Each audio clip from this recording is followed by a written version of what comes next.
उपस्थित सगाजनों को सेवा जोहार। आज हम लोग इकट्ठा हुए हैं धरती आबा बिरसा मुंडा की 126वीं निर्वाण दिवस स्मृति दिवस।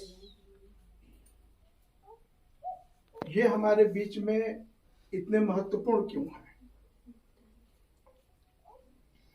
मात्र 25 साल की एज में इनकी शहादत हुई रांची के जेल में। अंग्रेजों ने क्या समझा कि चलो एक आदिवासी नेता खत्म हुआ, अब हमारा रास्ता साफ है। लेकिन इनकी शहादत ने जो बीज बोया वो आज भी करोड़ों युवाओं के हृदय में वो आग जल रही है। अगर आप छत्तीसगढ़, झारखंड जाइए, वहां आपको पता चलेगा। शिक्षा इनकी जर्मनी ईसाई मिशनरी में पहले शुरू हुई, तो वहां शर्त यह था कि आपको ईसाई बनना है। तो उस शर्त के साथ ये ईसाई भी बन गए और वहां जो फादर थे शिक्षा देते रहे। और वहां जो मिशनरी लगी थी वो कहती थी कि तुम्हारी जमीन जो इधर उधर लोगों ने कब्जा की हुई है, कुछ सरकार ने भी कब्जा की थी, कुछ और साहूकारों ने कब्जा की थी, उन सबको हम छुड़वा देंगे। लेकिन समय बीतता रहा, वो अपनी बात से पलट गए। तो इन्होंने तुरंत वहां से हटे, एकदम बगावत का सुर बना के, और ईसाइयत को भी छोड़ दिया। कुछ दिन ये ब्राह्मणों के साथ भी रहे। ब्राह्मणी धर्म, जिसको आज हिंदू धर्म कहा जा रहा है,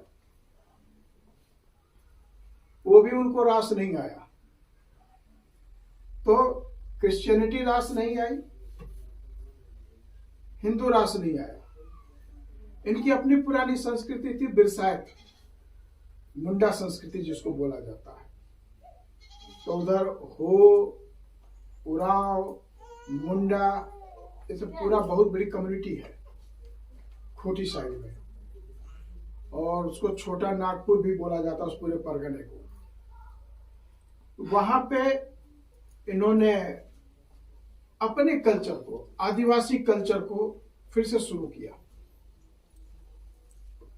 जो बगावत उन्होंने की जमीन के लिए की, शुरुआत कहां से करते हैं? अपनी संस्कृति, अपनी कलाचर से। ये जो संस्कृति शब्द है ना, ये भी ब्राह्मणों का शब्द है। जो मूल शब्द है वो कलाचर है, जिसको अंग्रेजी में कल्चर कहा जाता है। उसी की हिंदी संस्कृति बनाई हुई है। तो ये कलाचर, इसलिए हमने कलाचर कहा। उन्होंने आदिवासी कल्चर, रीति रिवाज, परंपरा को छोड़े नहीं थे। ईसाई बनने के बाद भी नहीं छोड़े। फिर उन्होंने घोषणा कर दी कि हमारा धर्म ईसाई नहीं है, हमारा धर्म आदिवासी है। और उन्होंने अपने धर्म का नाम दिया बिरसायत, बिरसायत धर्म। और उन्होंने कुछ नियम कानून बनाए, लोग आज भी पालन करते हैं। हालांकि बिरसायत धर्म में भी 2-3 भाग हो गए। इन्होंने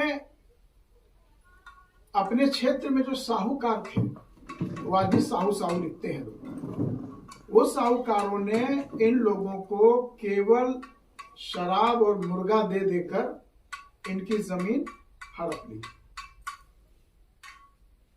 और गरीब आदमी खाने पीने को मिल गया, जमीन अथाती, और धीरे धीरे धीरे धीरे वो निकल गए। जब इन्होंने देखा कि हमारे लोगों की जमीन दिकुओं ने, वो दिकू बोलते थे बाहरी लोगों को, इन लोगों ने कब्जा कर ली, तो उस जमीन को कब्जा करने के लिए उन्होंने उलगुलान छेड़ा। उलगुलान का हिंदी होता है महान क्रांति। उलगुलान झारखंडी भाषा है। तो ये उलगुलान उन्होंने छेड़ा, और उस उलगुलान के अंदर उनको क्या समझ में आया कि हमारी जमीन अंग्रेज लूट रहे हैं। क्योंकि न्यायालय किसका था उस समय? अंग्रेजों का था। और किसी को अंग्रेजी आती नहीं थी, और उनको झारखंडी नहीं आती थी। तो बीच में कुछ थे ग्रुप जो दोनों जानते थे, और वो दोनों दलाली कमा रहे थे। तो इनके निशाने पे अंग्रेज आए। अंग्रेजों से इन्होंने लोहा लिया। 3 बार बहुत भीषण आक्रमण हुआ, ये बच गए। 2 बार तो ये बच गए। फिर अंग्रेजों ने, कहते हैं ना कि फूट डालो राज करो, तो उन्होंने इनके सरदारों को, जो सरदार इनको समर्थन दे रहे थे, उन सरदारों में कुछ लालची सरदारों को, और पहुना बोलते हैं वहां जो पुजारी होते हैं, पाहन, उनको फोड़ा। तो उनके साथ हो, उरांव, मुंडा, ये पूरी जनजातियां लगी हुई थी। बाद में जो इनकी गिरफ्तारी होती है, एक पहाड़ी पर जब अंग्रेज पूरा हमला करते हैं, तो ये अंग्रेजों को तीर भाला जो भी रहा, मारते मारते उनको लगा कि बचना मुश्किल है, तभी पतले रास्ते से निकल गए। जैसे शिवाजी के लिए कहा जाता है ना पहाड़ी चूहा, उसी तरह ये थे, ये अपना रास्ता पकड़ के निकल गए। लेकिन इनके लोगों को मालूम था कि इस पहाड़ी से हटे हैं तो किस पहाड़ी पे जाएंगे। वो रात में जिनको अंग्रेजों ने अपना मुखबिर बनाया था, उन लोगों ने सूचना दी कि इस पहाड़ी पर ये है, सुबह निकल जाएंगे। अंग्रेजों ने पूरी छावनी लगा दी वहां पे, थोड़ा बहुत प्रतिरोध हुआ और इनको जिंदा गिरफ्तार कर लिया जाता है। और वहां से गिरफ्तार करने के बाद तुरंत इनको रांची जेल शिफ्ट किया जाता है। ये 1900 की बात है। और रांची जेल में किसी को नहीं पता कि इनकी हत्या की गई या क्या किया गया, लेकिन अंग्रेजों ने जो ऑफिशियली डिक्लेयर किया, इनको जो है हैजा हो गया था, हैजा के कारण इनकी मृत्यु हुई। ऑफिशियली यही चीज रही। इनके द्वारा जो आंदोलन छेड़ा गया था जमीनों का, 1908 में छोटा नागपुर टेंसरी एक्ट आता है, मतलब जमीन का। तो वहां पे उसको सीएनटी बोलते हैं, सीएनटी एक्ट। वो एक्ट लागू किया गया कि आदिवासियों की जमीन कोई भी नहीं ले सकता, कोई भी नहीं, जिसकी जो जमीन है उसी की रहेगी। वो एक्ट लागू हुआ। लेकिन आज क्या हो रहा है,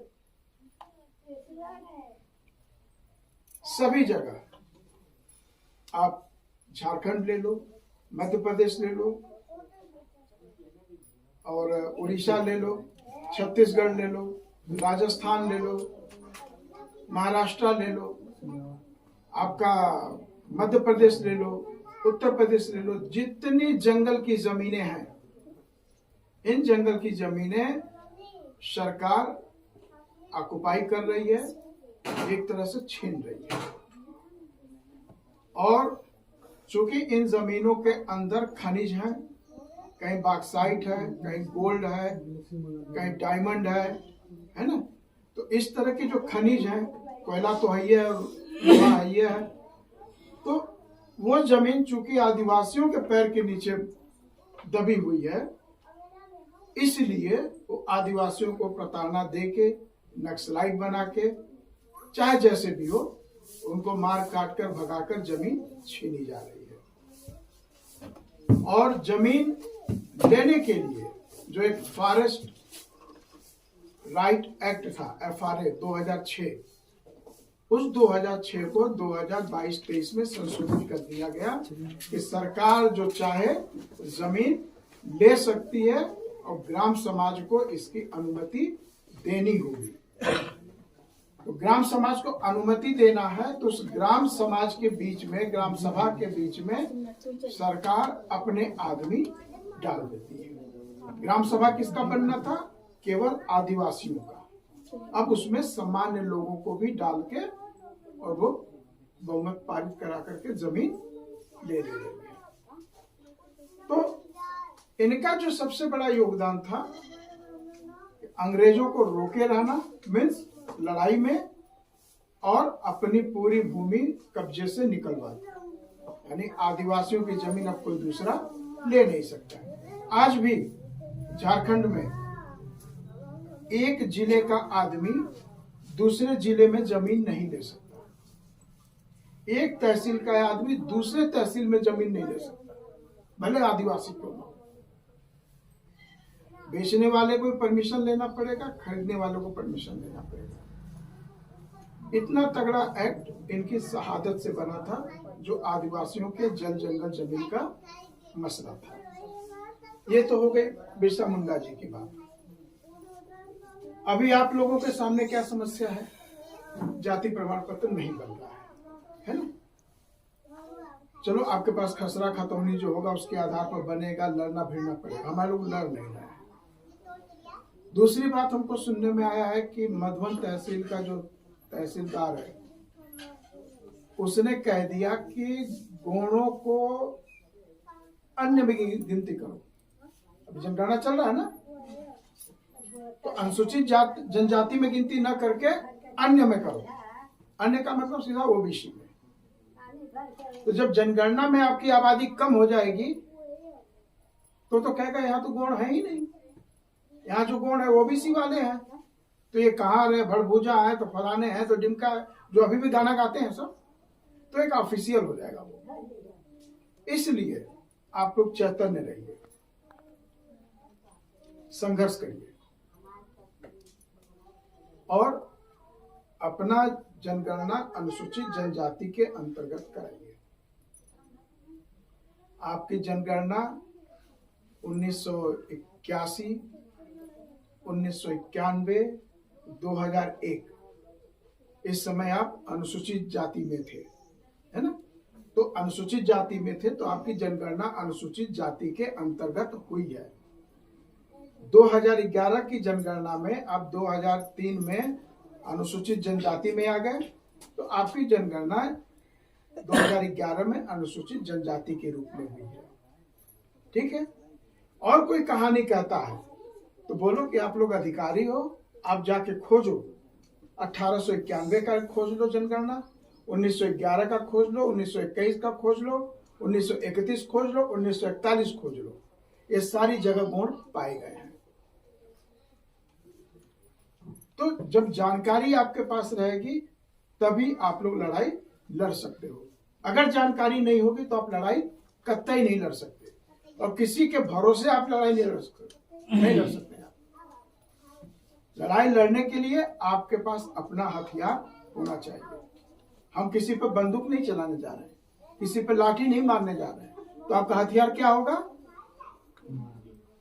ठीक? और दिमाग विकसित कब होगा? जब आप पढ़ोगे, सीखोगे, लोगों के साथ चर्चा करोगे। अगर लोगों के साथ चर्चा नहीं करोगे तो चीज नहीं आएगी समझ में। तो यह जरूरी है। इसीलिए बाबा साहब ने कहा, शिक्षित बनो, संगठित हो और संघर्ष करो, है ना? तो अगर आप इसका नहीं पालन करोगे तो कुछ भी नहीं हो सकता। बाबा साहब ने एक जगह कहा कि जिंदगी जीना और सम्मान पूर्वक जीना दोनों में अंतर होता है। उदाहरण के लिए, लड़ाई के मैदान में एक आदमी लड़ते लड़ते जीवन जीता है, लेकिन वो लड़ाई किस लिए कर रहा है? सम्मान पूर्वक जिंदगी जीने के लिए। और एक आदमी हार गया, उसने अपना छोड़ दिया, आत्मसमर्पण कर दिया, पीछे हट गया, तो उसकी जिंदगी क्या होगी? गुलामों वाली होगी। तो हमको फैसला करना है कि हम जिंदगी कौन सा जीना चाहते हैं। ये आपको फैसला करना होगा कि हम गुलामों वाली जिंदगी चाहते हैं या स्वाभिमान वाली जिंदगी चाहते हैं। स्वाभिमान वाली जिंदगी के रास्ते जो है कांटों से भरे हुए हैं। संघर्ष करते रहना है। हम लोग आज तक संघर्ष कर रहे हैं। हम लोग जो कुछ पाए संघर्ष की बदौलत पाए। किसी ने प्रमाण पत्र हमारे घर पे नहीं पहुंचाया, ना किसी दलाल ने बनवाया। हम तब तक मुंह से प्रमाण पत्र बनवाए हैं जब किसी का नहीं बनता था, और जब हमारा बनता था तो कुछ लोगों का बन भी जाता था। इसलिए किसी नेता प्रेता के चक्कर में नहीं पड़ना कि मैं प्रमाण पत्र बनवा दूंगा, आके धरना प्रदर्शन करो। धरना प्रदर्शन ठीक है, लेकिन बनता है क्या? नेता गायब हो जाता है। इसलिए आपको खुद अपनी लड़ाई लड़नी होगी। सीखने के लिए हम हैं। मैं सिखाने को तैयार हूं, बशर्ते कि आप सीखने को तैयार हो। मैं सारा कार्यक्रम छोड़ के यहाँ पे क्यों आया? मेरा घर दूर नहीं, पासा मेरा घर है। बनारस में हम लोग 60 से रहते हैं। आप लोगों के साथ दो बात हो जाए तो निर्णय आप लोग करिए। मुझे इतना ही कहना है, संगठित रहिए, संघर्ष करिए। हमारे बीच में विवेक बाबू हैं और ये हिम्मती हैं, ये लड़ने को तैयार है। परिवार के लोग जब साथ देंगे ना तो बात बन जाती है। बिरसा मुंडा ने कहा था, लड़ाई लड़ने के लिए धन की आवश्यकता नहीं है, बहुत से लोगों की आवश्यकता नहीं है, आवश्यकता है आपके हौसले की, आपके हिम्मत की। अगर वो है तो आप लड़ सकते हो। और पूरा झुंड बैठा हुआ है लेकिन हिम्मत नहीं है तो आप कुछ नहीं कर सकते। इसी के साथ मैं अपनी बात को समाप्त करूंगा। सभी को शुक्रिया। जय भारत, जय संविधान।